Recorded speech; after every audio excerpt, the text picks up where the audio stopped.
गढ़ के मनीषा निवास की। मनीषा जी की एक ही बेटी थी प्रिया, जिसकी शादी हो चुकी थी। प्रिया बड़े ही कंजूस स्वभाव की थी और जब बात हो अपनी भाभी की तो क्या कहने।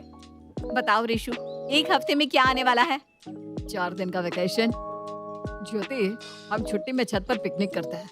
कितने दिनों से हमने कुछ एंजॉय ही नहीं किया। क्या रिशु, पार्टी का बोला भी तो छत पर। तुम्हें सच में याद नहीं है क्या कुछ? मेरा बर्थडे है 4 दिनों में और इस बार घर पर केक बनाकर हैप्पी बर्थडे मत कह देना। हर बार दीदी कुकर में केक बनाकर ले आती है, मार्केट से एक केक भी नहीं मंगवाता कोई। शर्म से आज तक बर्थडे की एक पिक्चर तक व्हाट्सएप पर नहीं लगा पाई मैं। पर इस बार ना मुझे पार्टी चाहिए। पार्टी? और तुम तो जानती हो ना मम्मी को। उसकी फिक्र मत करो, मैंने सोच लिया है क्या करना है। पार्टी दोगी तुम और नाम होगा मेरे भाई का। मैं कह दूंगी पार्टी करण ने दी है, फिर तो तुम्हारी माँ मुंह मोड़ मोड़ कर खाएगी। बेटे का पैसा जो खर्च नहीं हो रहा। और एक हफ्ते के बाद होती है शानदार पार्टी। पार्टी में पहुंचते हैं ज्योति के स्कूल फ्रेंड्स, मायके वाले और ससुराल वाले तो आने ही थे, पर ज्योति की खास नजर थी अपनी सास और ननद के गिफ्ट्स पर। भाभी के घर वालों की हैसियत तो जानती हो ना माँ। जिन लोगों ने अपनी बेटी की शादी में पैसे खर्च नहीं किया, वो अपनी शादीशुदा बेटी की बर्थडे पार्टी में इतना खर्च करेंगे क्या? भगवान जाने तुम कैसे मुंह मोड़ मोड़ कर खाना खा रही हो। मुझे तो लगता है ये सब रिशु के पैसों से ही हो रहा है। अगर ये सब रिशु के पैसों से हो रहा होता तो तुझे लगता है कि तेरी माँ ये अनाप शनाप खर्च होने देती? बिल्कुल भी नहीं। रिशु के खाते में एक फूटी कौड़ी भी नहीं है, कहाँ से देगा पैसा? तो इतना सोचा मत कर। शांति से जो मिल रहा है खा ले और 2-4 डब्बे भरकर अपने ससुराल ले जाना। 2 दिन तक तुझे खाना बनाने की जरूरत नहीं पड़ेगी। वो सब तो ठीक है मम्मी, पर ये नया लफड़ा बर्थडे पर गिफ्ट तो आज एनिवर्सरी, कल एंगेजमेंट एनिवर्सरी, हर रोज भाभी कोई ना कोई चोचला करती रहती है। इतने सारे गिफ्ट रोज रोज, तुम ही बताओ। अरे तो किसने बोला गिफ्ट देने को? एक लिफाफे में 51 रुपए डाल कर दे दे।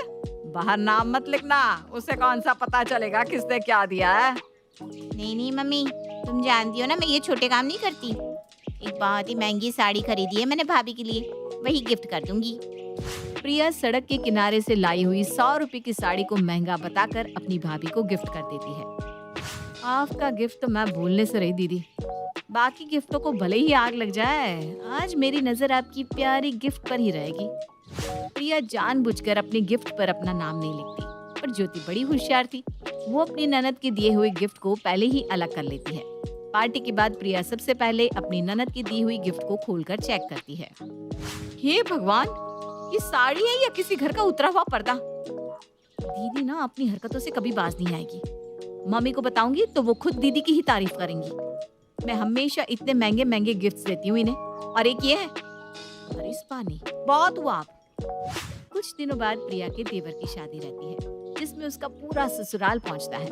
अपने रोने की आदत से परेशान शादी के एक दिन पहले प्रिया अपनी भाभी से कहती है, आप तो यहाँ कितनी सारी साड़ियाँ लेकर आई है भाभी।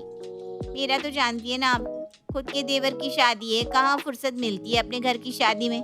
सबके लिए शॉपिंग करते करते अपनी ही शॉपिंग नहीं कर पाई, बताइए। आपके बर्थडे पर देने को वो 10,000 की साड़ी ले ली मैंने, पर खुद के लिए अरे इयररिंग का सेट भी नहीं ले पाई मैं। अरे बेटी, सबका सोचना छोड़ दे। बेचारी जब देखो सबका ही सोचती रहती है। जा तो बहू, एक साड़ी निकाल कर प्रिया को दे दे, और मना मत करना। प्रिया, घर की बात है। हाँ, जैसे कि मुझे पता ही नहीं कि आप उस साड़ी का क्या करोगी दीदी। हर बार का यही लफड़ा है, एक साड़ी मुझसे मांगना और उसे ना पहनकर संजोकर अलमारी में रख देना। पर मैं भी रैपिंग पेपर में डालकर आपको आपकी ही साड़ी थमा दूंगी दीदी। और ज्योति अपनी ननद की ही दी हुई साड़ी अच्छी तरह पैक कर अपनी ननद को पकड़ा देती है। 10,000 की साड़ी है दीदी, पर घर की शादी है ना, इतना भी खर्च ना किया तो क्या मजा है। अब कल ना इसी साड़ी को पहनिएगा। इसकी साड़ी उसके घर। रात को जब प्रिया अपने कमरे में सोने जाती है, उसकी सास वहां आकर कहती है, तेरे देवर की शादी है बहू, किसी पड़ोसी की नहीं। शादी का एक काम तो कर नहीं रही, जब देखो अपने मायके वालों के पेट में घुसी पड़ी रहती है। सब कुछ मुझे ही करना पड़ा। आने जाने वाले के लिए कपड़े मंगवा लिए मैंने, बस नेहा की साड़ी बाकी है। बाकियों को देने के लिए तो मैंने 10-10 हजार की 10 साड़ी ले ली, पर नेहा तो इस घर की बेटी है, उसे तो ऐसी वैसी साड़ी नहीं देंगे ना, आखिर उसके भाई की शादी है।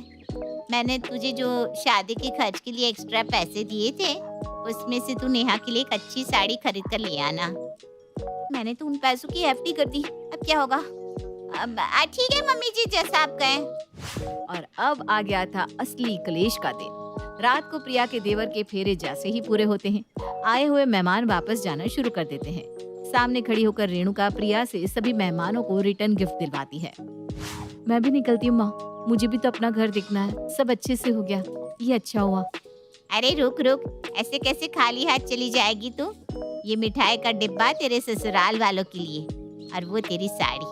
अरे बहू, नेहा के लिए मैंने तुझे जो साड़ी लाने के लिए कहा था, ले आई ना? दे दे इसे। खाली हाथ थोड़ी ना ब्याही थ्याई बेटी को शादी के घर से भेज देंगे। इसकी सास भी तो पूछेगी क्या लाई है अपने मायके से। हाँ हाँ मम्मी जी, अभी लेकर आती हूँ। और प्रिया अपनी ननद को देने के लिए लेकर आती है वही साड़ी जो उसने अपनी भाभी को दी थी।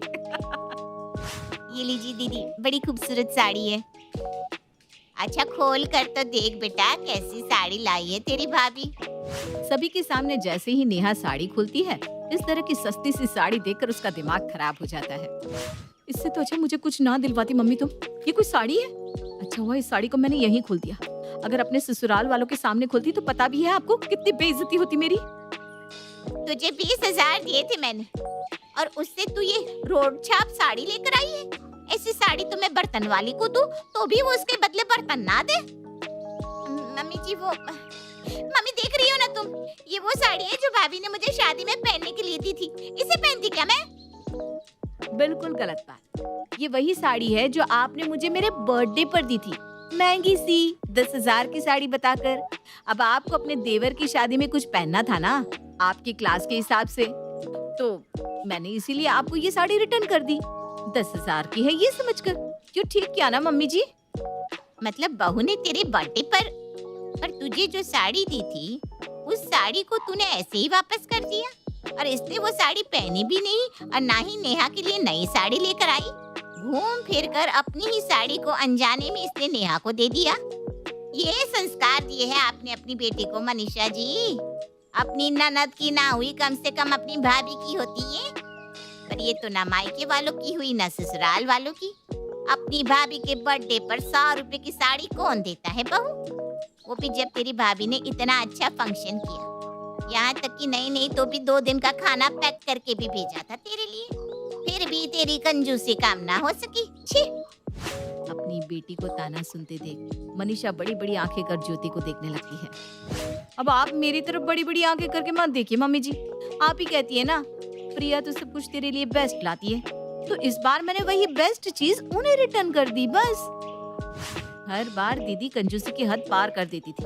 किसी के बर्थडे पर टूटा ब्रश तो किसी की बर्थडे पर हाथ से बनाया हुआ केक, वो भी बिस्किट का। और कभी बड़ा अच्छा मूड हुआ तो सड़क के किनारे से उठाई हुई ऐसी साड़ी। अगर मैं आपको सीधे सीधे ये समझाती तो आपकी समझ में नहीं आता मम्मी जी, इसीलिए मुझे उनका गिफ्ट घूमकर उन्हें देना पड़ा। अच्छा किया ज्योति तुमने, बहुत अच्छा। अपनी साड़ी को आज रात के फंक्शन में तुम खुद पहन लेना बहू। I am so sorry mummy ji. दीदी आपको भी सॉरी, मैं आपके लिए अभी नई साड़ी लेकर आती हूँ। और भाभी आपको भी सॉरी, मुझे अपनी गलती का एहसास हो गया है। वो क्या है ना, बचपन से ही मैंने देखा था मम्मी इधर से आया हुआ गिफ्ट उधर भेज दिया करती, तो मैंने भी वही किया। हाँ, अब तो इस सारी झंझट का पोटला मेरे सर पर रख दे तू। मैं गिफ्ट इधर से उधर करती थी, पर खोल कर देखती भी तो थी। तूने तो खोल कर देखा भी नहीं। बेकार ही तेरी साइड ले रही थी मैं। आप देख लीजिए समधन जी, आपके घर का मामला है, मैं चली। ध्यान रखिएगा दीदी, नमस्ते। अपनी ही फांसे में नेहा ऐसी फंस जाती है कि न इधर की रह जाती है न उधर की। और अगले दिन सभी मुंह दिखाई की रस्म में जब नेहा के घर आते हैं तो उसी साड़ी में प्रिया को सभी के सामने जाना पड़ता है। कहाँ फंस गई मैं? और इस सजा से उसे ये तो समझ में आ जाता है कि इतनी भी कंजूसी ठीक नहीं है। इस साल होली की छुट्टियों में अपने गांव दुर्गापुर वापस आता है, जहां उसे देख पूरा गांव खुशी से झूम उठता है। जब गया था तब इतना सा था और अब देखो कितना बड़ा हो गया है।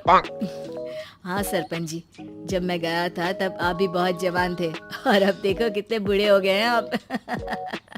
चला चलो बढ़िया है, बच्चा घर वापस आ गया। इसी खुशी में आज रात पार्टी होगी। क्या बात है, गांव में भी पार्टियां होने लगी। वैसे अगर पार्टी की बात है तो आज क्यों सीधा होली पार्टी करते हैं। होली पार्टी की बात सुन चहल पहल में अचानक सन्नाटा छा जाता है, जिसे देख मनोज को कुछ अजीब लगता है। लेकिन तभी सरपंच बात पलट देता है। अब बहुत देर हो गई, चलो सब अपने घर चलो, पार्टी के बारे में कल सोचेंगे। मनोज भी मम्मी पापा के साथ घर आ जाता है, पर होली पार्टी और उस पर पूरे गांव की खामोशी वाली बात अभी तक उसके जहन से निकलती नहीं। पापा, होली पार्टी की बात पर सब चुप क्यों हो गए थे? अरे होगी उनकी कोई अपनी बात, मुझे गांव की पंचायत ही थोड़ी पता है। थक गया हूँ, चलो सो जाते हैं, कल बात करते हैं। पापा की बात मानते हुए मनोज भी सोने चला जाता है। आज तो छुपा लिया, लेकिन हफ्ते बाद जब होली का दिन आएगा तब इसे कैसे रोकोगे? अगली सुबह सूरज के साथ ही मनोज भी गांव घूमने निकल जाता है, जिस पर रास्ते में उसे अपनी ही उम्र की कुछ लड़के भी मिलते हैं, जिनसे दोस्ती कर अब वो उनके साथ घूमने लगता है। इसी तरह कुछ दिन बीत जाते हैं और होली नजदीक आने लगती है। दोस्तों, होली में 4 दिन ही बचे हैं, पर गांव में उसकी कोई तैयारियां क्यों नहीं दिख रही? क्योंकि यहाँ होली नहीं मनाई जाती। अरे पर ऐसा क्यों?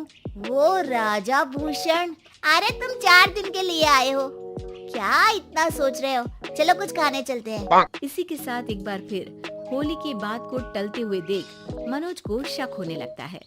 वो घर पहुंचते ही इंटरनेट पर अपने गांव और राजा भूषण के बारे में जानकारी निकालने लगता है। क्या? मुझे आज तक ये नहीं पता था। ऐसा कैसे? किसी ने मुझे कुछ बताया क्यों नहीं? सारी जानकारी लेने के बाद मनोज गांव वालों या अपने मम्मी पापा से कुछ पूछे बिना खुद ही उसकी सच्चाई के बारे में छानबीन करने लगता है, जिसके चलते वो राजा भूषण की हवेली में पहुंचता है। वाह, क्या हवेली है यार। पर क्या यहाँ सच में कोई भूत है? हेलो भूत जी, कोई है क्या?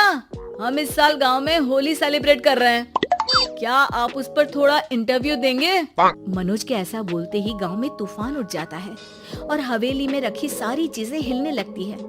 एक अदृश्य शक्ति मनोज को धक्का देकर हवेली से बाहर निकाल दरवाजा बंद कर लेती है। ये सब देख मनोज हैरान रह जाता है। क्या अभी मुझे हवा ने धक्का देकर बाहर निकाल दिया? मेरे होते हुए इस गांव में कभी होली नहीं मन सकती, इसलिए दोबारा ऐसी कोशिश भी मत करना, अंजाम बुरा होगा। आवाज सुन मनोज हैरानी से इधर उधर देखने लगता है, पर उसे कोई दिखाई नहीं देता। वो गांव वापस आ जाता है, जहां तूफान की वजह से सब कुछ तहस महस हो चुका होता है। आखिर ये तूफान आया कैसे? ना ऐसा कोई मौसम था और ना ही हमने होली का त्योहार मनाने की बात की थी। सरपंच की बात पर कोई रिएक्शन दिए बिना मनोज चुपचाप अपने घर चला जाता है। इस तरह देखते ही देखते होली का दिन भी आ जाता है और मनोज रंग लेकर गांव में निकल जाता है, लेकिन गांव पूरी तरह खाली होता है। अरे त्योहार का दिन है, धूमधाम की जगह मातम क्यों मनाया हुआ है? मनोज की आवाज सुन सब अपने घर की खिड़कियां खोल के घर के अंदर से ही उसे वापस जाने के लिए कहने लगते हैं, पर वो किसी की नहीं सुनता। तुझे पहले भी समझाया था, अगर होली खेलने की कोशिश भी की तो अच्छा नहीं होगा। अरे बात मान लो बेटा, तुम्हें सच नहीं पता। मुझे सब पता है। सालों पहले इस राजा ने एक अंधविश्वास फैलाया और आप लोग आज तक उसे मानते आ रहे हो। अरे बेटा, जब तुम पैदा भी नहीं हुए थे उससे भी बहुत पहले से इस गांव पर होली का श्राप है। अगर गांव में होली का त्योहार मनाया जाता है तो प्रलय आना पक्की बात होती है। राजा भूषण इस सब में नहीं मानते थे और त्योहार मनाने लगे, जिसके चलते होली वाले ही दिन पहले उनके बेटे की और फिर उनकी मृत्यु हो गई। तभी से गांव की रक्षा के लिए उनकी आत्मा उस हवेली में रह रही है। सबकी बातें सुन मनोज उलझन में पड़ जाता है। सोचना भी मत मनोज, अगर तुमने इस परंपरा को तोड़ने की कोशिश भी की तो उसका परिणाम इस गांव और गांव के लोगों के लिए अच्छा नहीं होगा। मुझे भी यकीन नहीं हो रहा कि आप लोग एक बेतुकी बात को मानकर सालों से रंगों के त्योहार को मातम की तरह मनाते आ रहे हो। मनोज किसी की कोई बात ना मानते हुए पूरे गांव में रंग बिखेर देता है, जिसके तुरंत बाद वहां तूफान के साथ बिजलियां गरजने लगती है। अचानक मौसम में ऐसा बदलाव देख जहां मनोज कंफ्यूजन में आ जाता है, वहीं गांव वाले डर से सहम जाते हैं।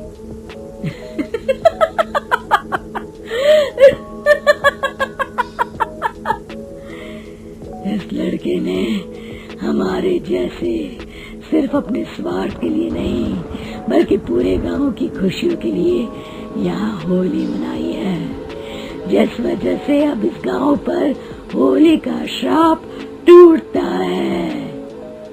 ऐसा बोलकर राजा का भूत वहां से गायब हो जाता है, जिसके बाद गांव के लोग धूमधाम से होली मनाते हैं। खुशियों के रंग गांव में बिखरे ही होते हैं कि अगली सुबह अचानक मनोज कहीं गायब हो जाता है और एक बार फिर गांव में होली का नया राज शुरू हो जाता है।